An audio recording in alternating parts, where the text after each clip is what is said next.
Another point we've been seeing in the last 9 verses of chapter 30, because the whole chapter is called Rasa Krita Krishna Vesana, which means gopis search for Krishna, is that basically they're desperate. And in their desperation, like you lose, sometimes you may lose something in your house, in your own house.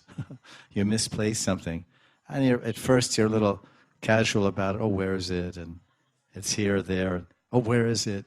And then pretty soon you work yourself up into a crescendo. I mean, some people, not all. Some people, they work themselves up into a crescendo, a climax, and they get really rajasic about it, passionate. Where is it? I know it's here, and I know it has to be here. I have to find it. And they become possessed by the desire to find that lost wallet or that lost lipstick or whatever it is. And they're searching everywhere. And they're becoming desperate. And maybe even throw a tantrum. Throw everything around. No? Yes? Happens. No? So that's called asakti. It's called a misplaced asakti. Your attachment is in the wrong direction. The gopis aren't attached to their clothing, their earrings.